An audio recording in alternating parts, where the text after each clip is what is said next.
Bismillahirrahmanirrahim. Alhamdulillahi rabbil alamin. Wassalatu wassalamu ala asyrafil anbiya wal mursalin Sayyidina Muhammadin wa ala alihi wa sahbihi ajma'in, amma ba'du. Saudara-saudaraku kaum muslimin dan muslimat dimanapun Anda berada, insyaallah setiap jam 9 pagi waktu Indonesia Barat atau jam 10 pagi waktu Malaysia dan sekitarnya, kita akan mengadakan kajian Ahlus Sunnah wal Jamaah dengan membaca kitab Mukhtasar Al-I'tiqad lil Imam Al-Baihaqi karangan Imam Asy-Sya'rani. Sebagaimana dimaklumi, para ulama Ahlus Sunnah wal Jamaah di dalam menulis kitab-kitab akidah itu melalui beberapa pendekatan. Ada dua pendekatan. Yang pertama adalah pendekatan rasional, pendekatan akli, yaitu kitab-kitab akidah yang ditulis oleh para ulama kita, di mana dalil-dalil yang disampaikan di dalam menjelaskan poin-poin di dalam akidah Islam itu menggunakan dalil akli atau dalil akal, dalil rasional. Kitab-kitab ini yang biasa diajarkan di pondok-pondok pesantren, seperti kitab-kitabnya Imam Sanusi, kitab-kitabnya Syekh Al-Bajuri, kitabnya Syekh Ad-Dardir, dan kitab-kitab akidah seperti juga syarah-syarah Jauharah At-Tauhid yang diajarkan di pondok, itu rata-rata pendekatannya akli. Artinya dalil yang disampaikan adalah dalil akal. Kemudian para ulama kita Ahlus Sunnah wal Jamaah, ada juga kelompok lain sama-sama Ahlus Sunnah, menulis kitab-kitab akidah menggunakan pendekatan nakli. Maksudnya ketika menyampaikan poin-poin di dalam akidah Ahlus Sunnah wal Jamaah, dalil yang disampaikan adalah dalil nakli. Dalil nakli artinya dalil dari Al-Quran dan hadis. Nah, di antara ulama kita yang melakukan pendekatan nakli, menjelaskan akidah Ahlus Sunnah wal Jamaah dengan dalil-dalil Al-Quran hadis adalah Imam Al-Baihaqi. Imam Al-Baihaqi banyak menulis kitab akidah di dalam masalah ini, dan dalil-dalilnya biasanya Al-Quran hadis. Di antaranya kitab beliau yang populer di dunia Islam adalah kitab Al-I'tiqad wal Hidayah ila Sabilir Rasyad. Ini kitabnya 1 jilid. Beliau juga punya kitab Al-Asma was Sifat, ketika membahas nama-nama dan sifat-sifat Allah yang terdapat di dalam Al-Quran hadis. Itu juga kitab akidah. Imam Al-Baihaqi juga punya kitab Itsbatu Azabil Qabr, menetapkan azab kubur, ketika membicarakan tentang azab kubur. Beliau juga punya kitab Al-Ba'ts wan Nusyur, kebangkitan dari alam kubur, atau kitab yang membahas tentang hari kiamat, lebih tebal dari kitab I'tiqad ini. Dan bahkan beliau juga punya kitab tentang keimanan yang berjudul Syu'abul Iman. Kitab Syu'abul Iman ini tebalnya kira-kira 8 jilid. Ini kitab beliau. Nah, kitab Al-I'tiqad karangan Imam Al-Baihaqi ini telah diringkas, diikhtisar oleh Imam Asy-Sya'rani. Imam Asy-Sya'rani menjadi kitab Mukhtasar Al-I'tiqad lil Imam Al-Baihaqi, taklif Al-Imam Abdul Wahhab Asy-Sya'rani. Nah, dalam kajian ini kita memilih kitab Mukhtasar Al-I'tiqad. Bagi Anda yang belum punya kitab, mungkin bisa di-download di internet, kemudian di-print atau beli. Nah, kita mengapa memilih mukhtasarnya? Karena untuk kitab aslinya ini terlalu panjang, terutama yang berkaitan dengan sanad. yang berkaitan dengan sanad-sanad panjang sekali. Kita langsung mukhtasornya langsung pada pokok-pokok akidah yang ditulis oleh Imam Asy-Sya'rani. Tetapi ini tidak keluar dari apa yang ditulis oleh Imam Baihaqi. Hampir semua poin-poin yang dijelaskan oleh Imam Baihaqi juga ada di dalam mukhtasornya. Bahkan kadang-kadang juga ada tambahan dari Imam Asy-Sya'rani. Mari kita baca bersama. Bismillahirrahmanirrahim. Bismillahirrahmanirrahim. Dengan nama Allah yang Maha Pengasih lagi Maha Penyayang. Ahmadullah Rabbal Alamin. Aku memuji kepada Allah. Ahmadullah. Aku memuji kepada Allah Rabbal Alamin, Tuhan semesta alam. Di sini ada Allah, ada Rabbah. Allah ini oleh para ulama tauhid, oleh para ulama dijelaskan adalah alamun lidzatil wajibil wujud. Nama bagi Tuhan yang wajib wujudnya. Ini memang nama Tuhan, namanya Allah. Kemudian Rabbal Alamin. Allah ini Tuhan semesta alam. Yang dimaksud Tuhan semesta alam itu artinya yang menciptakan, yang mengatur, yang menganugerahkan, memberikan kebaikan, memiliki semesta alam ini adalah Allah. Allah itu artinya yang menciptakan, yang mengatur, yang memiliki, yang berbuat baik dengan semua kebaikan kepada semesta alam adalah Allah. Ini seperti dijelaskan oleh para ulama di dalam kitab-kitab syarah ya, termasuk kitab-kitab tafsir. Wa usolli wa usallimu ala sayyidina Muhammadin. Dan aku mengucapkan sholawat dan mengucapkan salam. Menyampaikan sholawat artinya mendoakan sholawat kepada Allah, mendoakan tambahan rahmat ta'zim kepada Allah. Wa usallimu, dan juga mengucapkan salam artinya salam penghormatan, mendoakan salam penghormatan kepada Allah ala sayyidina, bagi atau untuk junjungan kita Muhammadin, yaitu Nabi Muhammad, wa ala sairil anbiya'i, serta atas seluruh para nabi, wal mursalina, dan para rasul, para utusan. Jadi sholawat dan salam ini kepada nabi kita, juga para nabi dan para rasul yang lain. Wa ala alihim wa sahbihim ajma'in. Wa ala alihim, dan semoga atas keluarga mereka, keluarga nabi kita dan para nabi dan para rasul, serta para sahabat mereka ajma'ina semuanya. Wa ba'du, setelah demikian, yaqulu muallifuhu, berkata muallifuhu pengarang kitab ini, al-abdul faqir, seorang hamba yang fakir, seorang hamba yang sangat membutuhkan, ila afillahi, pada ampunan Allah. Abdul Wahhab ibnu Ahmad Asy-Sya'rani, yaitu Abdul Wahhab bin Ahmad Asy-Sya'rani, afallahu anhu, mudah-mudahan Allah mengampuni, memaafkan, anhu, kepada beliau, kepadanya. Hadhihi aqidatu ahli sunnati wal jamaati. Ini yang akan diterangkan ini, yang akan dicatat diterangkan berikut ini adalah akidah ahlus sunnah wal jamaah allati rawaha al-imamu Ahmadul Baihaqi, yang telah diriwayatkan oleh Imam Ahmad al-Baihaqi. Imam al-Baihaqi ini namanya Abu Bakar al-Imam al-Hafidh Abu Bakar Ahmad bin al-Husain al-Baihaqi.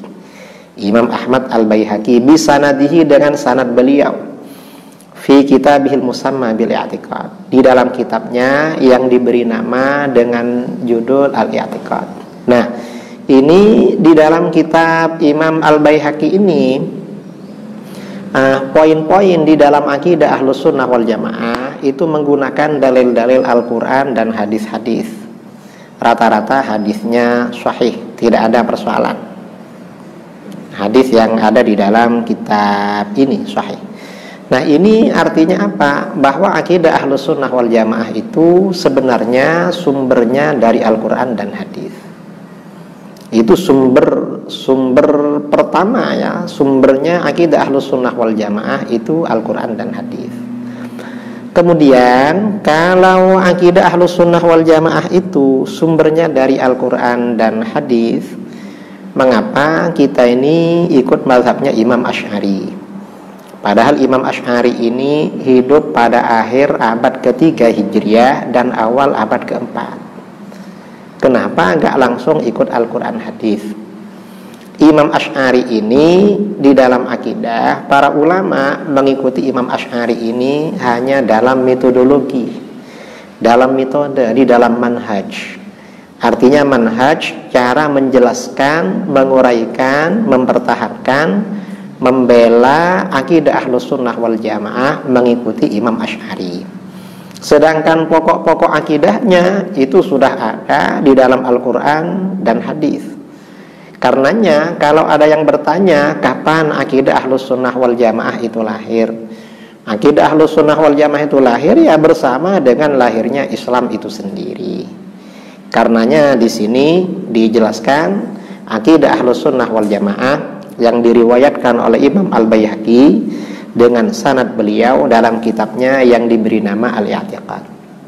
Wa antaqaituha minhu, dan aku memilih akidah ini dari kitab beliau.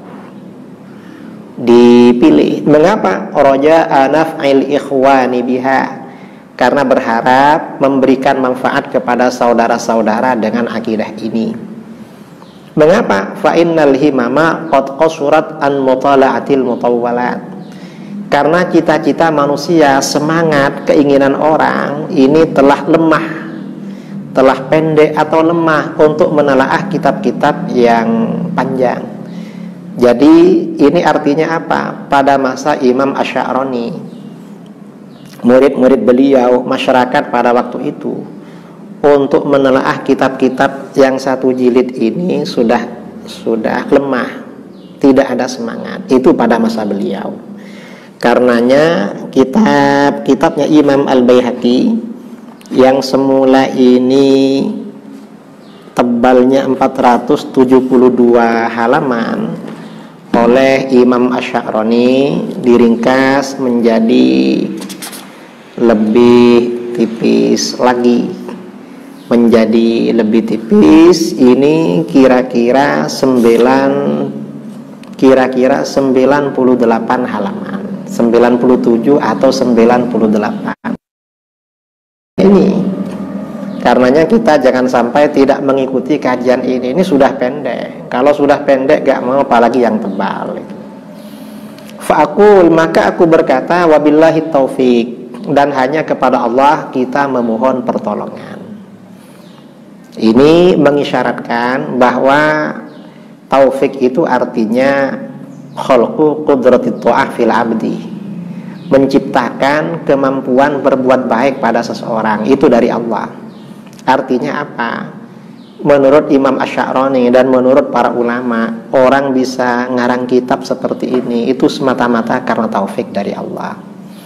Dan saudara-saudara yang mengikuti kajian ini juga semata-mata taufik, pertolongan dari Allah. Tanpa pertolongan kita tidak bisa mengikuti kajian ini.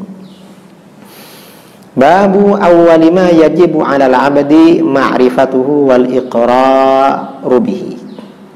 Bab ini menjelaskan permulaan kewajiban seorang hamba, yaitu mengetahui permulaan sesuatu yang harus diketahui dan diakui oleh seorang hamba.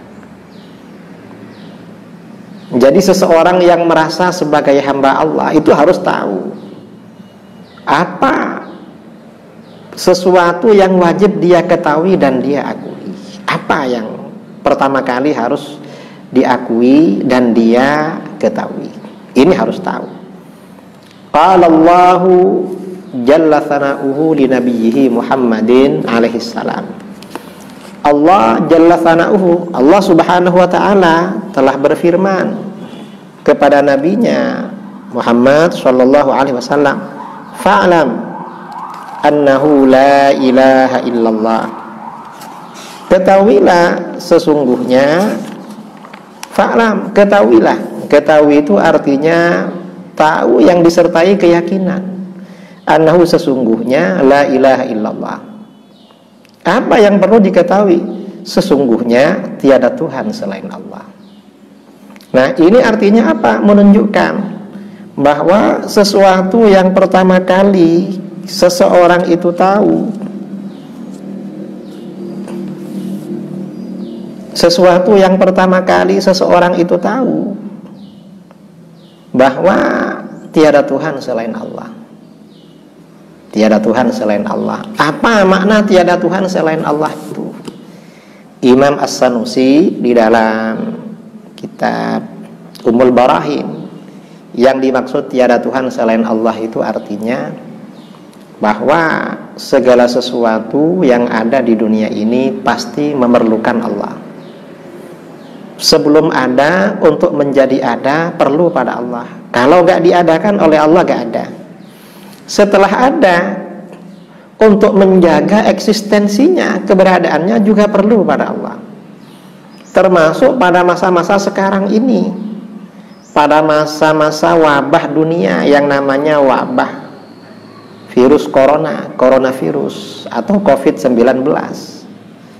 Kita ini gak apa-apa, bisa gak apa-apa asalkan dilindungi oleh Allah. Perlu pada Allah. Insya Allah oleh Allah dilindungi. Ini yang makna yang pertama. Artinya segala sesuatu butuh pada Allah. Sebelum ada, menuju ada, perlu diadakan oleh Allah. Setelah ada, menjaga keberadaannya juga perlu pada perlindungan Allah. Itu siapa saja. Yang kedua, makna tiada Tuhan selain Allah itu artinya Allah itu tidak perlu kepada apapun. Allah tidak perlu kepada siapapun dan tidak perlu kepada apapun. Ini makna la ilaha illallah. Wa qala lahu wa li ummatihi, Allah juga berfirman kepada baginda Nabi SAW juga kepada umatnya, fa'lamu annallaha maulakum, ketahuilah sesungguhnya Allah itu adalah Tuhan kamu. Sesungguhnya Allah itu yang memiliki kamu. Sesungguhnya Allah itu yang menolong kamu. Sesungguhnya Allah itu yang menyayangi kamu. Semuanya Allah. Ini harus diketahui. Karenanya di dalam masalah apapun kita kembali kepada Allah. Wa qala, Allah juga berfirman, fa'lamu, maka ketahuilah, kalian semua harus tahu, annama unzila bi'ilmillah wa alla ilaha illahu, sesungguhnya Al-Quran ini telah diturunkan, sesungguhnya Al-Quran ini hanyalah diturunkan dengan pengetahuan Allah, dengan wahyu dari Allah. Dan sesungguhnya tiada Tuhan kecuali Dia, kecuali Allah. Gak ada Tuhan selain Allah. Fahal antum muslimun, apakah kalian merupakan orang-orang muslim? Apakah kalian merupakan orang-orang yang berserah diri? Qala al-Baihaqi, Imam al-Baihaqi berkata, ini mengutip dari Imam al-Baihaqi, fawajaba bil ayatil uwali ma'rifatullahi ta'ala wa ilmihi. Dengan ayat-ayat yang pertama, fa'lam annahu la ilaha illallah, fa'lamu annallaha maulakum, maka menjadi wajib, kita ini wajib ma'rifat kepada Allah. Ma'rifat artinya mengetahui yang disertai keyakinan, dan pengetahuan itu benar, itu namanya ma'rifat. Kalau pengetahuannya tidak benar, namanya bukan ma'rifat, berarti belum tahu. Kemudian juga selain ma'rifat, ya, juga mengetahui pengetahuan Allah, bahwa Allah itu punya sifat ilmu dengan ayat-ayat tadi. Wa wajabi bil ayatil akhirati, dan wajib dengan ayat yang terakhir, surat Hud ayat 14, fa'lamu annama unzila bi'ilmillah wa alla ilaha illahu fahal antum muslimun. Al-i'tirafu bihi, mengakui pada ketuhanan Allah, bahwa tiada Tuhan selain Allah. Seorang muslim wajib mengakui. Wasyahadatu lahu bima arrafahu, dan menyaksikan pada ketuhanan Allah dengan apa yang telah diperkenalkan oleh Allah. Tiada Tuhan selain Allah. Wa dallatis sunnatu ala mithli ma dalla alaihil kitab, dan hadis-hadis Nabi sallallahu alaihi wasallam, sunnah, juga menunjukkan seperti apa yang telah ditunjukkan oleh Al-Quran. Qala al-Baihaqi berkata, Wa rawaina an Jabirin wa Abi Hurairah radhiyallahu anhuma. Kami meriwayatkan dari sahabat Jabir dan Abi Hurairah radhiyallahu anhuma. Qala, keduanya berkata, qala Rasulullah sallallahu alaihi wasallam. Rasulullah sallallahu alaihi wasallam bersabda, umirtu an uqatilan nas hatta yaqulu la ilaha illallah. Aku diperintahkan untuk memerangi manusia hingga mereka berkata tiada Tuhan selain Allah. Nah, artinya apa? Manusia ini diajak oleh baginda Rasulullah SAW, juga oleh umat Islam, orang-orang ini diajak apa? Yang pertama kali mengucapkan tiada Tuhan selain Allah. Karena ini kewajiban pertama. Fa idza qaluha, apabila manusia telah mengucapkan la ilaha illallah, tiada Tuhan selain Allah, aswamu minni dima'ahum wa amwalahum, maka berarti mereka telah melindungi darah dan harta mereka dariku. Artinya kalau sudah mengucapkan la ilaha illallah itu gak boleh diperangi, karena la ilaha illallah ini pelindung. Illa bihaqqiha, kecuali dengan haknya la ilaha illallah. Maksudnya apa? Orang itu boleh dibunuh atau diambil hartanya karena kewajiban la ilaha illallah, kewajiban agama. Apa?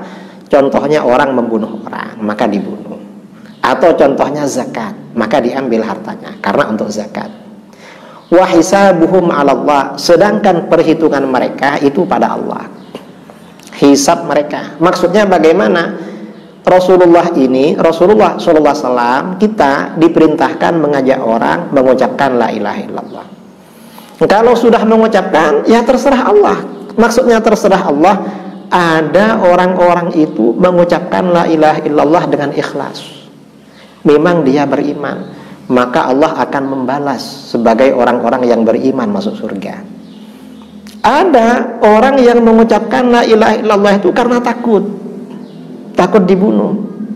Pada masa Rasulullah SAW, dia mengucapkan la ilaha illallah. Maka bagaimana? Ya sudah, berarti orang ini orang munafik. Rasulullah gak boleh mengganggu darah, gak boleh mengganggu hartanya, dan nanti oleh Allah dibalas sebagai orang-orang munafik. Wa zada fi riwayatin, juga ada tambahan dalam satu riwayat, wa yu'minu bi wa bima ji'tu bihi, dan aku diperintahkan memerangi manusia selain mereka beriman mengucapkan la ilaha illallah, juga mereka agar beriman kepadaku dan dengan apa-apa yang aku bawa kepadanya. Ini menunjukkan kita ini selain la ilaha illallah juga Muhammadur Rasulullah. Beriman bahwa Muhammad itu utusan Allah, artinya apa? Beriman kepada beliau dan bahwa apa yang dibawa oleh beliau itu adalah benar. Warawal Hakim wal Baihaqi an Abi Hurairah radhiyallahu anhu.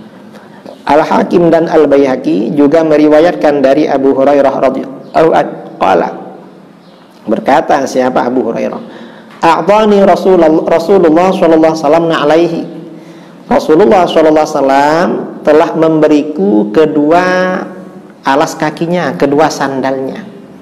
Aku diberikan kedua sandalnya oleh beliau. Waqal, dan beliau bersabda, idhhab bina alayya hatain, pergilah dengan membawa kedua sandalku ini.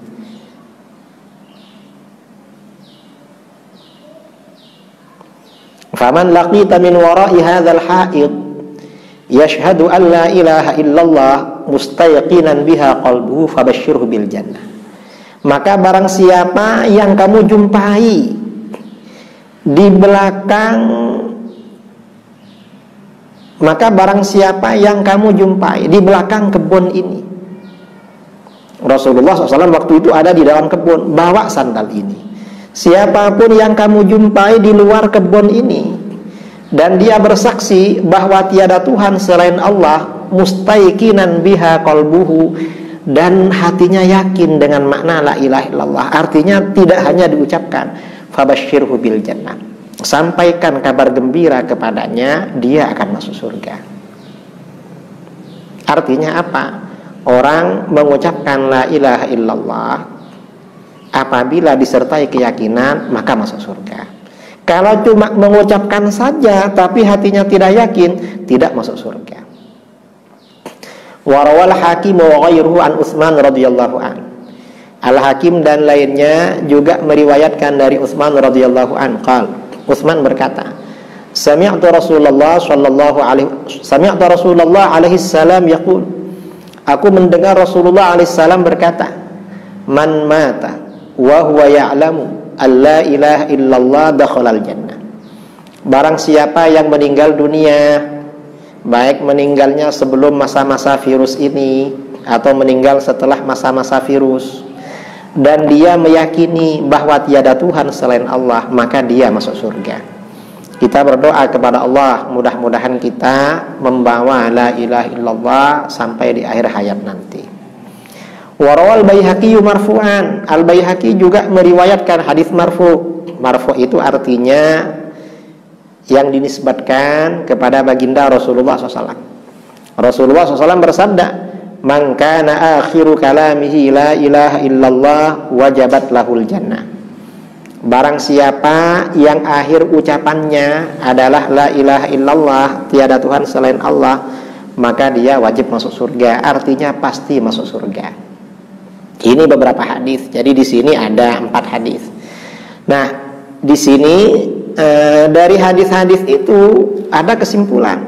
Fafil haditsil awwali bayanu ma yajibu 'alal mad'uwi ay ya'tiya bihi hatta yuhqana bihi damuhu. Dalam hadis yang pertama tadi ada keterangan kewajiban orang yang diajak masuk Islam untuk melakukan ajakan itu, yaitu mengucapkan la ilaha illallah. Sehingga setelah mengucapkan la ilaha illallah, maka orang ini berhak mendapatkan perlindungan jiwa dan raganya, perlindungan darahnya, gak boleh diganggu.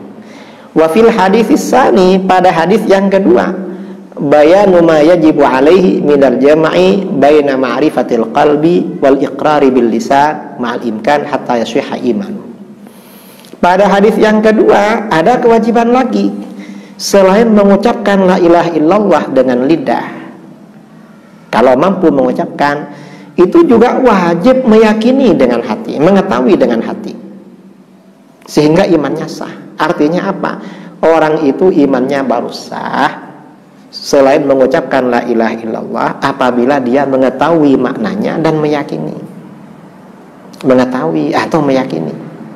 Nah, wa fil khabari tsalits war rabi'i syartul wafati 'alal iman hatta yastakhiqqa dukhulal jinan bi wa'dillahi ta'ala wa billahi taufiq. Dalam hadis yang ketiga dan keempat ada persyaratan meninggal dalam keadaan iman, sehingga seseorang itu berhak masuk surga dengan janji Allah.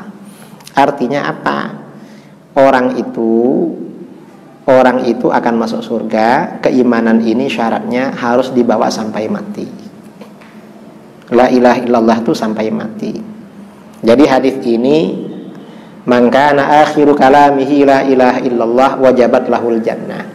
Siapa yang akhir ucapannya la ilaha illallah, maka pasti masuk surga. Artinya meninggal dalam keadaan beriman. Jadi keyakinan terakhir memang keimanan, itu masuk surga. Warawal Imam Sunaid, Imam Sunaid meriwayatkan fi tafsiri, di dalam tafsirnya an Qatadah dari Imam Qatadah annahu qala, Qatadah berkata, la yasihhu tauhidu abdin hatta ya'taqid anna Isa abdullahi wa rasuluhu. Tidak sah tauhid seseorang sehingga meyakini bahwa Nabi Isa adalah hamba Allah dan Rasulnya. Fa inna bani Israil qad ikhtalafu fihi hina rufi'a. Karena orang-orang Bani Israel berbeda pendapat tentang Nabi Isa ketika Nabi Isa diangkat ke langit oleh Allah. Faqala firqatun, sebagian golongan berkata, huwallah, Isa itu adalah Tuhan. Kana habita ilal ardi fa ahya man ahya wa amata man amata thumma su'ida ilas sama. Karena Isa itu Allah, kata kelompok ini, dia turun ke bumi, lalu menghidupkan orang yang hidup, mematikan orang yang mati. Makanya bisa menghidupkan orang karena dia Tuhan. Lalu dia naik ke langit. Nah, orang yang berkeyakinan seperti ini tidak sah Islamnya. imannya tidak sah. Termasuk tidak sah imannya sebagian kelompok ya, yang mengartikan, ada juga orang Islam yang mengartikan bahwa Allah itu Muhammad dengan menafsirkan ayat qul huwallahu ahad. Katakanlah dialah Muhammad, Muhammad itu Allah yang Maha Esa.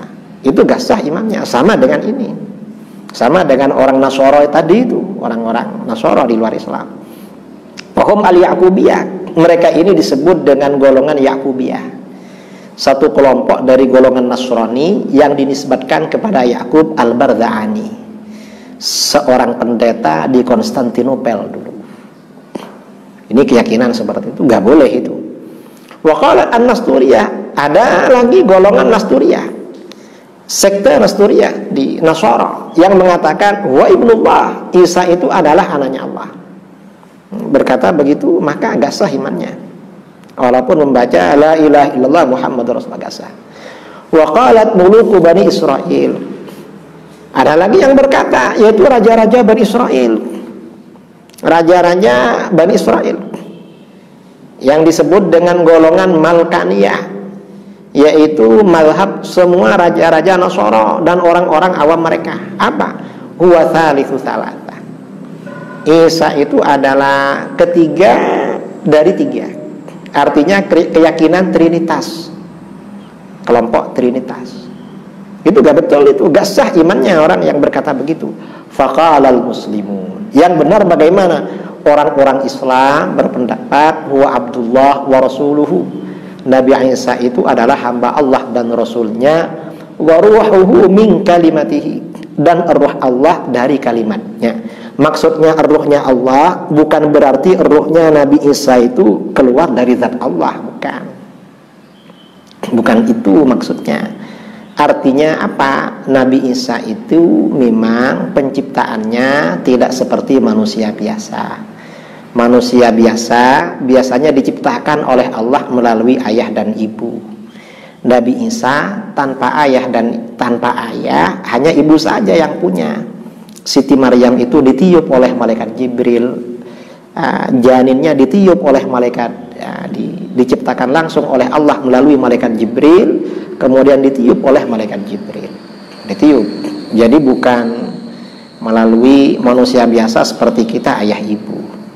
Nah ini orang-orang Islam. Nah orang-orang Islam juga meyakini baginda Rasulullah SAW itu sebagai Abdullah wa Rasuluhu, hamba Allah dan Rasulnya kepada semesta alam.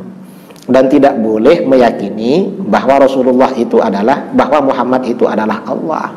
Kalau meyakini seperti itu berarti keluar dari Islam. Mudah-mudahan kita diberikan keimanan yang sahih oleh Allah. Sekian kajian pada pagi ini, satu bab saja karena ini permulaan. Kita lanjutkan besok pagi, mudah-mudahan bermanfaat. Dari saya, assalamualaikum warahmatullahi wabarakatuh.